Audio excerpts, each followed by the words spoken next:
I think suffering is a necessary variable to feel the meaning of life. The meaning of life is a synonym for something that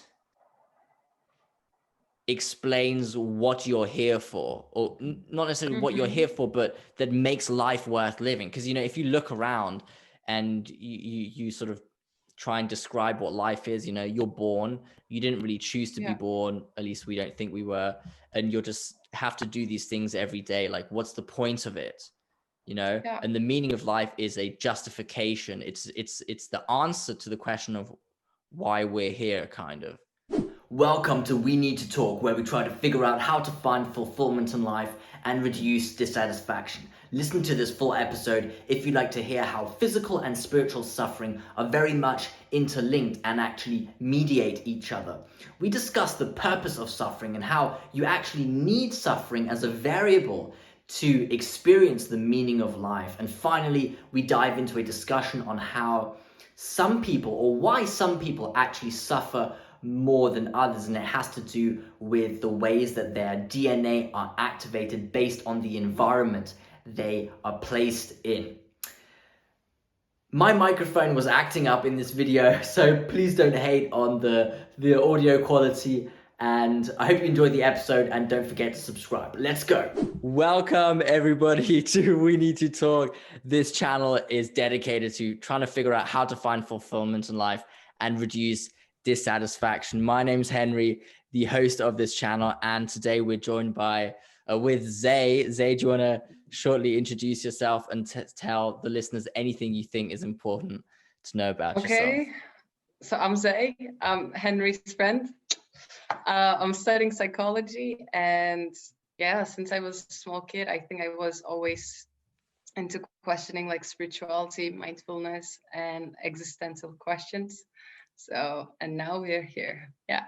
Awesome. Dope.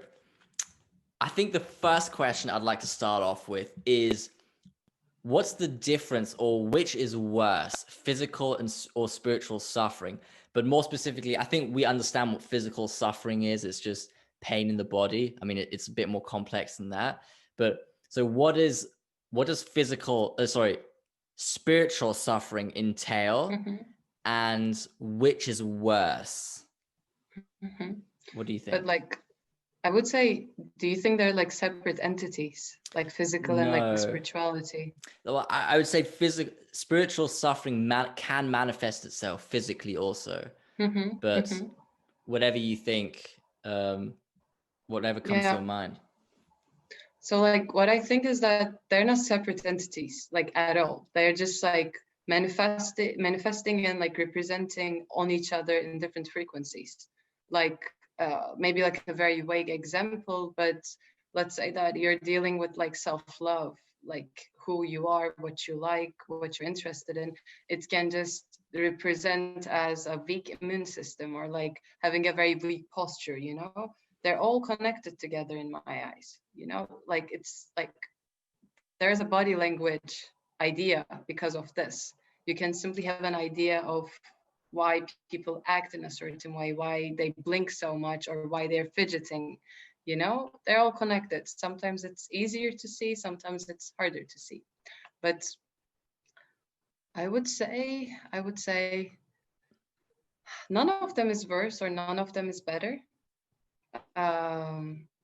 They're just both a blessing and a curse if you know how to deal with it. If you would constantly put emphasis that like I'm suffering, life is bad, it's trash, it's bad, just like those kind of labelings, it's only gonna be more like torture and a more horrendous experience for you rather than actually learning something.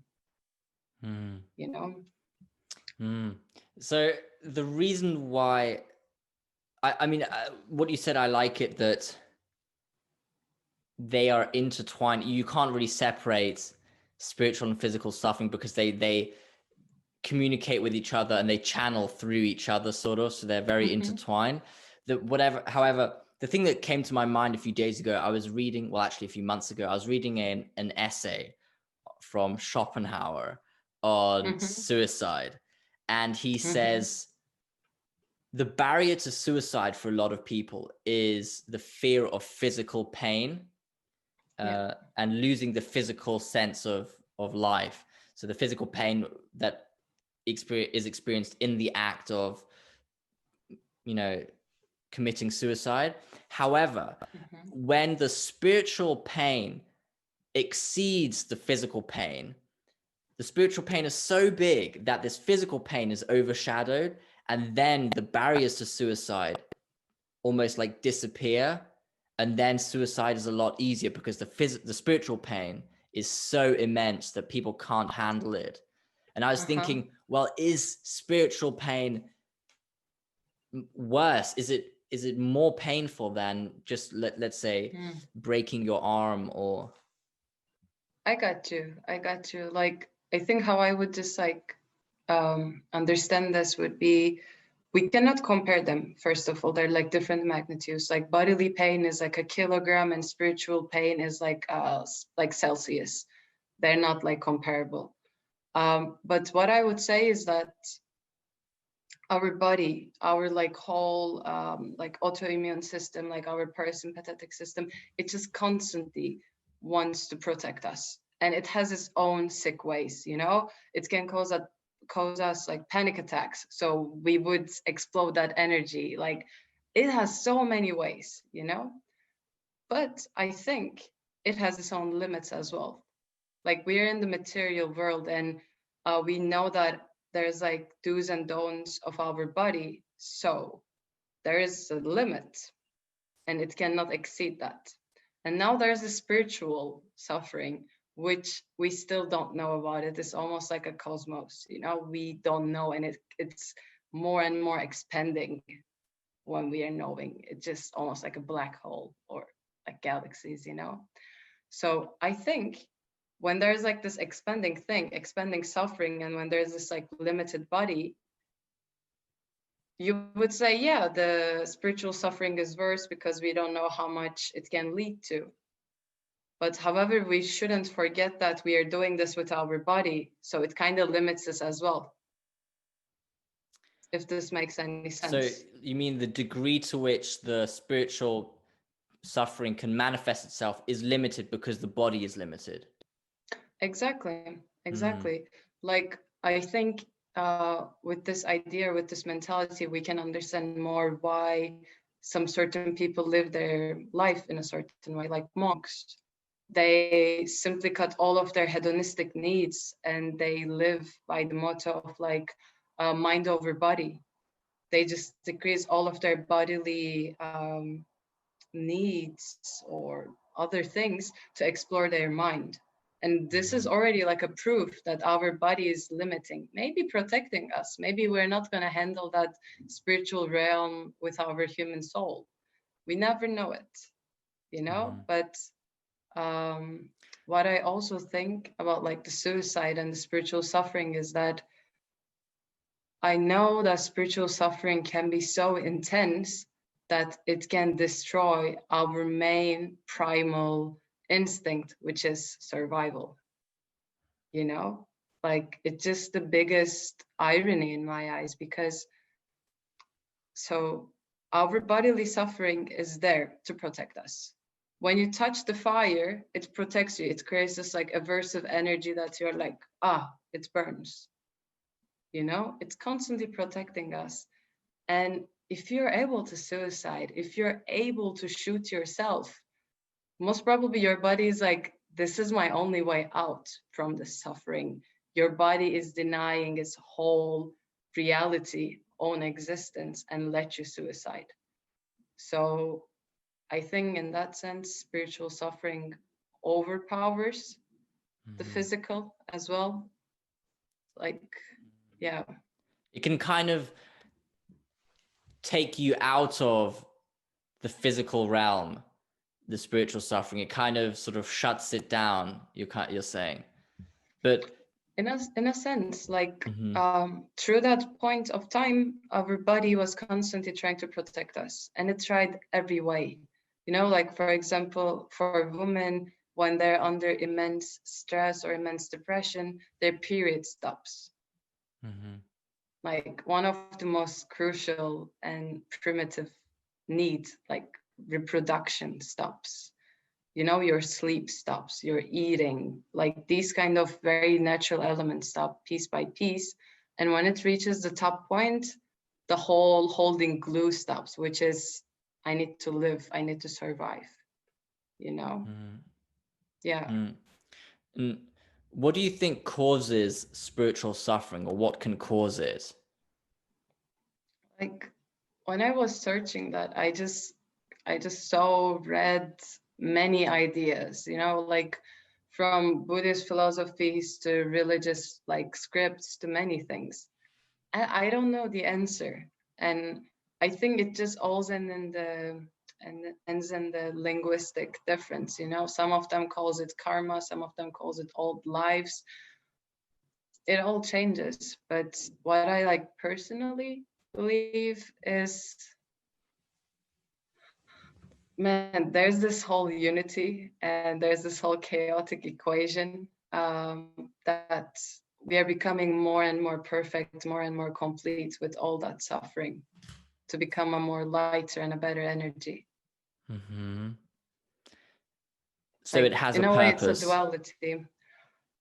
Yeah, but it's not in a purpose that, as we humans define that, it's a perfect purposeful act. You're helping a poor person. It's not like that, but it's just the essence of something, you know? Mm-hmm. Not from any example, but yeah. You mean it is it's unifying. No, the suffering is the one half of the unification. And that's the part, like when we try to divide it or when we try to do part by part, we are already talking about two different things. But Mm-hmm. what I'm saying is that like the essence, the meaning, the suffering, they're all together. And it's this very self-sufficient system. Mm-hmm. You know, you can find the meaning in the suffering and suffering in the purpose, purpose in the meaning, you know? Like, Yes. for example, like, did you no, what was his name? Do you know George Berkeley? He's like a philosopher. Mm, no, don't think so. Um, so for example, he talks about this hoarseness. Let me explain. So he asked, when I say think of a horse in your mind, in your like non-material realm, what kind of horse you're thinking? It has a color, right? It can be brown, black, white, etc., etc. But you're not able to think horseness, the essence of a horse. What you're thinking is from an example of a sensory experience. So what he's saying is that with our mind, with our human mind, we cannot reach that horseness, the essence of all horses. Mm-hmm. And I think it's the same with this kind of purpose as well. Like what we can say or define is always going to be related to an experience, but not the actual purpose itself because it's silent in a sense. Mm-hmm. It's a feeling. Yeah, okay, I get what you mean. We're talking about the experience, how we've sort of observed and experienced suffering, but we don't necessarily know what the core of it is, or what its ultimate purpose or its essence truly is. Yeah, we cannot know it, but we Yeah. can time to time feel it, I would Mm-hmm. say, you know? Mm-hmm. Yeah. I have a theory I want to propose to you, or Mm-hmm. explain to you, and hear what you think about it. I think suffering is a necessary variable to feel the meaning of life. So the meaning of life, I think, is to be found in understanding how painful suffering is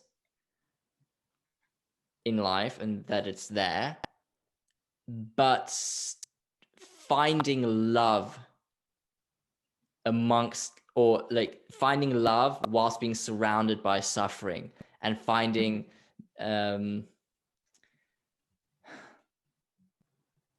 experiencing awesome things. And I'm not talking about, yeah, like bungee jumping. I'm talking about Yeah. something powerful with other people, and something profound, whilst being encompassed by this darkness, this suffering. And it's precisely that realization where you realize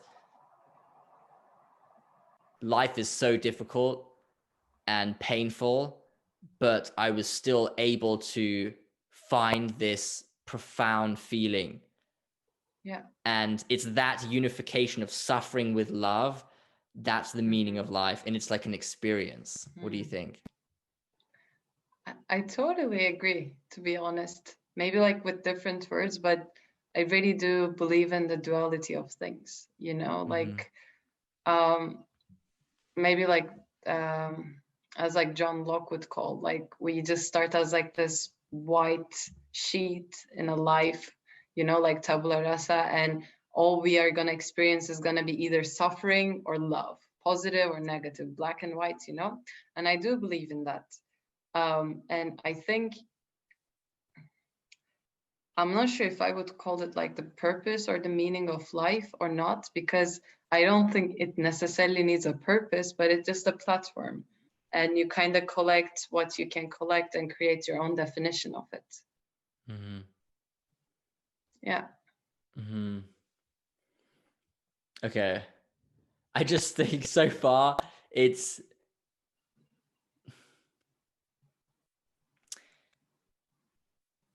like when I think of meaning, it's already very subjective. Like I don't think like, okay, when we think of what is the meaning of life, no one can answer that, you know, no one can answer why galaxies are exist, you know, or like why the earth exists. It's a very subjective experience, what drives you to live, you know, but not to kill yourself. For me, I think I use the meaning of life as a synonym for something that's the most valuable thing in life to be found.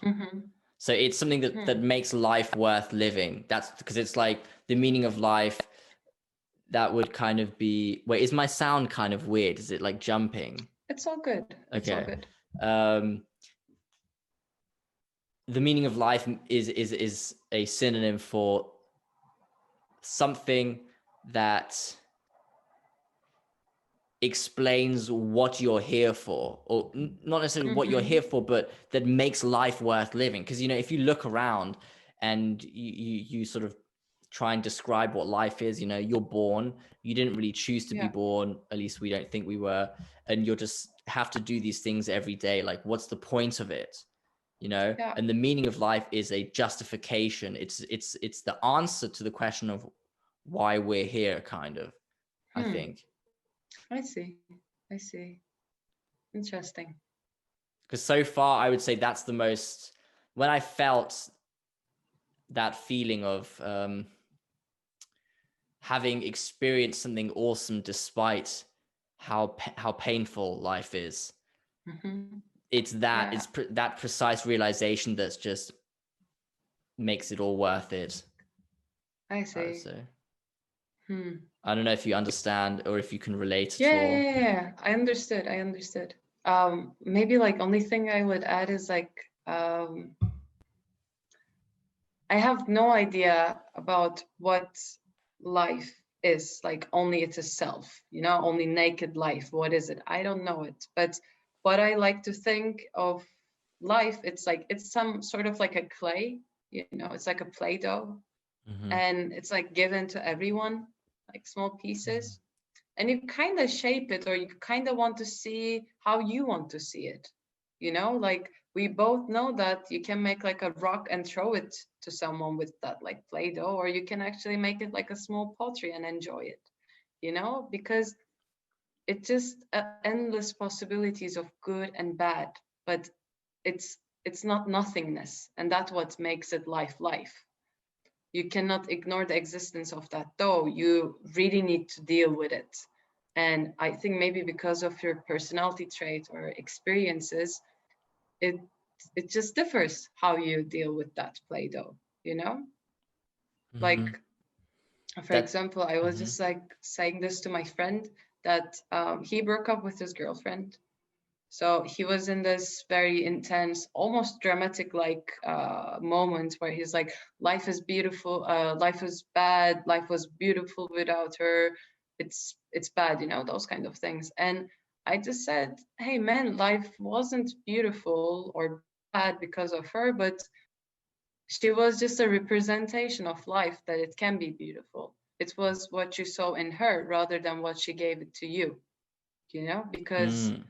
she can be a very like bad person to someone else, but amazing to you. So it already shows you're kind of the creator and the destroyer.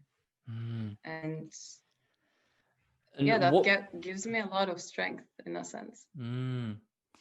I like that perspective. I mean, that idea really gives responsibility to the individual to say, like, you know, you Exactly. have control and power to, let's say, Mm-hmm. write the story in some sense. But Exactly. I still feel like there is a variable here which lies Mm-hmm. outside the control of people. Or no, it's like this. If we go back to your metaphor of the Play-Doh, Mm-hmm. if some people make rocks, you know, and throw it at Yeah. others, but is it their fault? Is there something going on? Like, because Never. I'm trying to think, like, why do some people end up living beautiful but painful but awesome, you know, lives to the fullest, well, somewhat to the Mm-hmm. fullest, and others just, you know, drown in suffering for, Mm-hmm. you know, Mm-hmm. 2/3 of their lives and never climb out of it? Like, Yeah. what's going on? Like, okay, the things I might say might be a little controversial, but I think that's the purpose of your channel. So here we Yes, go. that's cool. Exactly. Man, okay, where to start? Okay, so as human beings, we all share the same genetic pool, organs, brain areas. So when we think, what differs you than a pedophile is simply some different neural patterns activated in him and lead him to do those things. And in you, they were not activated. You didn't have urge to do something with children, and you're not a pedophile, you know. And Mhm. these kind of things, like I can give many, many examples, but what I'm trying to say is that your experiences shape you together with your genes or together with other things as well, you know. And there's no one to blame or no one to like, hey, congratulations, you know. There's no need for that because it's never an individual process, you know. But Like, that you're so mhm, the depending on what parts of your DNA is activated or deactivated lies in the hands of the people around you and your circumstances. exactly, But that exactly. sucks, right? Exactly. It just sucks like a lot, you know? Man, like there's some people who had like diverse genetic pools, but they live a very happy life. So they're like bipolarity, like schizophrenia, addiction doesn't get activated. And with some people, they actually have healthy genes, but because of the stress, like all of the stressors, their immune system weakens and they have cancer. You know, like it just a sake of activation when we think. And there's no one to blame for that, you know? Like if you grew up in a very abusive household or very like a country that is full with terror, your view about violence is going to be very different than many individuals. And it wasn't your choice. Like it wasn't your choice that you existed and you observed those, you Hmm. know? How do you deal with that knowledge? Because Um, I think some people could just despise life based mhm, on that. It's just like it's a bad joke, life. mhm. Yeah, like if someone else is judging someone else because of their like his or her actions, it's an extremely egocentric statement. Like you have no idea what kind of magnitude or what kind of like feeling that the other person had and saw, you know? Um, like if you take this knowledge, information in a correct way, it just makes you feel very, it just makes you very understanding and like less judgmental, you know? Yeah. That's really And difficult. Yeah. it is difficult. And like when I say those kind of things, like the one of the most popular question that I receive is that, so are you supporting or are you on the side of killers? Are you justifying their action? Um, Even though it's very hard for me to say it, and I never like had a face-to-face interaction with a killer or something, but I know that that event happened because of the extreme lackness of love and needs, you know. So yeah. That's one thing. I find this. I was in bed the other day and I stuck out my Yes. hand to write it down because I have this note next to my table, a piece of paper. And I realized, to what you just said, there's such a big misconception in our society about the mindset of criminals and Exactly. people who behave, let's say, evilly in some sense. It's not Hmm. because they are, let's say, bad and Inherently you're good, evil. but it's because the suffering within them is so of such great magnitude that it's kind of like spilling Exactly. over. And it's, Exactly. but that's just such a, I think logically it doesn't require that much to realize that, but people will Hmm. still condemn criminals for, they'll judge them as, this person is inherently Yeah. evil or whatever, but it's just not like that. Yeah, and it's just like simply purely about ego. Like seriously, it's purely about ego. Like when you okay, let's just think of like a classmate, like a classroom, okay? And you see one of your classmates having a like worse grade than you immediately feel better about your own grade.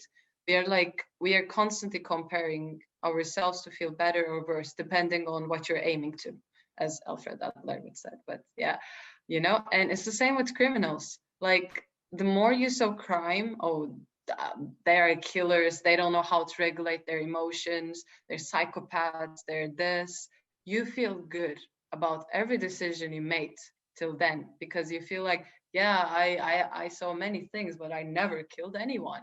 I was in that state and I never killed blah blah, you know. It's just a statement that makes you feel good.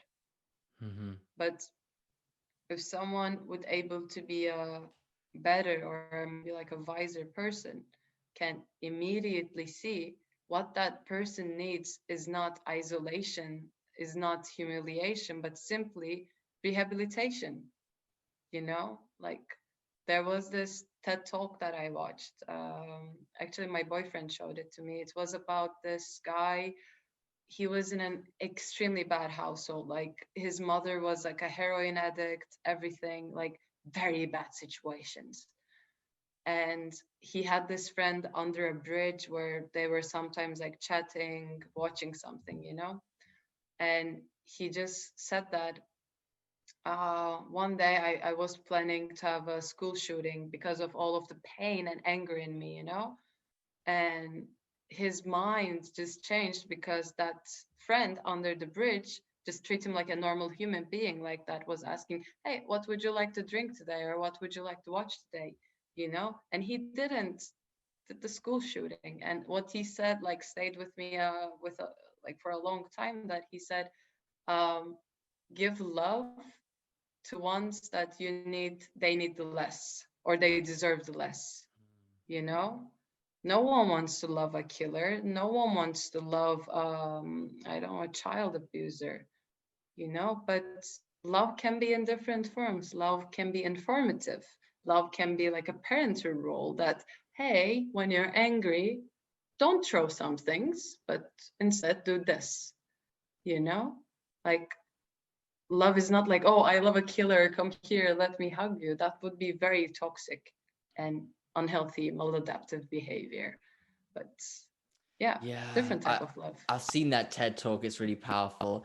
It's like, Yes.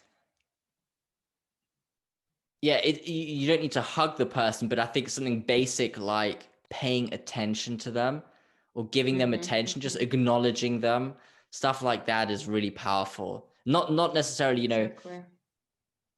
I don't know. And I'm trying to think, because I don't feel like murderers are the only ones who are, let's say, deprived of love. I think so many people around us are, Yeah. and yeah, but I don't know. People don't really grasp that. I think it would be, I don't know. Yeah. Yeah, like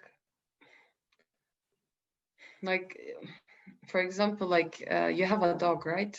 Two. Yeah, like most probably you love them, they love you, all good. But if you would don't if you don't give any food to that animal, and if you guys would be in the same room, in the second day he's gonna eat you, because of the extreme circumstances. Like his idea of loyalty, humanity, or like a nice owner, idea is gonna lose because you're in this extreme state. And I think what happens, like this is what happens with most people, they are living in that deprivation, that starvation of many things, you know? Mhm. Yeah. Yeah. I think to describe that, what you just said, I don't know if you watched the trailer to my channel. Why did I put it in there? Yeah, there's like a proverb that says, if a child is not embraced by the village, it will burn the Mhm. village down to feel its warmth. Wow. So No, I didn't see that. kids will, or just humans will turn against the, it's the I'd say, turn against those people they expected love from, or would have hoped to get love Mhm. from, and acceptance and encouragement, I think, and Yeah, then they'll turn destructive, essentially. exactly. Yeah. Exactly. Like, yeah, it's very hard thing to accept it, man. Like what I'm saying, but even a small try, anything would be okay, Hmm. Yeah. Hmm. Just things like, I think, what are some examples? Just saying, I think you can communicate love in the tiniest ways, and not necessarily you say Hmm. like, oh my God, thank you for your existence, you're such a lovely human being. You don't need to do that. It's just like, look somebody in their eye, Yeah, say thank you, but say it like, I mean, maybe they served you a coffee or something, but then like look in their eye and just look into their soul and say thank you. And you can do it like that, for example. exactly. Exactly. So it's like small ways you can, I think, communicate love.